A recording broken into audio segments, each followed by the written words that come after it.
Well, oil prices have soared a few hours after the U.S. enforced a new round of sanctions on Iran. In London, Brent North Sea crude gained 21 cents to close at over $116. The new U.S. sanctions target countries that buy Iranian oil. They will have to retain payment for Iranian crude and only release it for purchases of goods from them by Iran. The sanctions also target Iran's media outlets and Tehran's cyber police. The latest anti-Iran measures come at a time when the U.S. has said it's seeking direct talks with Tehran. Iran has condemned the measures as yet another hostile act by Washington. The U.S. has spearheaded several rounds of Western sanctions against Iran in recent years. Washington has said the measures are aimed at pressuring Iran into suspending its nuclear energy program. Well, to discuss that a bit further, we're now joined by Allen Roland, who is an online columnist who is joining us now via Skype from California. Mr. Roland, thanks a lot for joining us. Now, how do you react to these sanctions coming on the heels of Vice President Biden saying that the U.S. is willing to talk to Iran?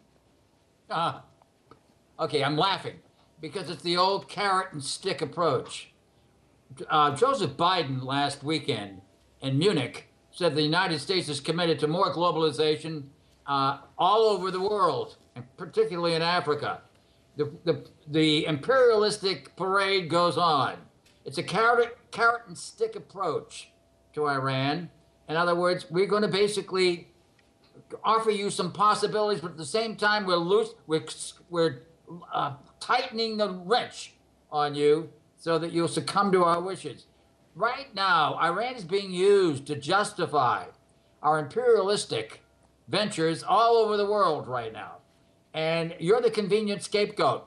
Demonizing Iran is the latest example of regime change. The ultimate prize is Iran. I would take everything with a grain of salt in regard to talks with the United States. Right now, Obama only has 2 years to put together his agenda or accomplish his agenda before he becomes a lame duck. Expect more pressure during this time. So then are you saying essentially, Mr. Roland, going forward that any talks would not be successful? No, I'm not saying that at all. But I think that Iran should enter them very warily, because this is pressure that's being applied on you, and it's basically being applied all over the world. So yes, I think they should be very wary of the talks and recognize that it's a carrot and stick approach. Good cop, bad cop, whatever you want to call it. It's still the ultimate aim is regime change.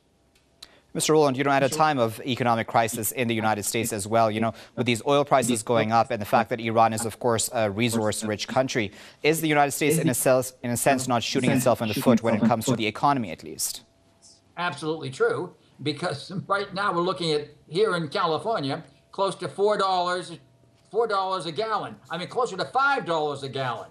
And so the economy is suffering. The American people are paying for this imperialistic adventure in the Middle East, and they're paying a big price.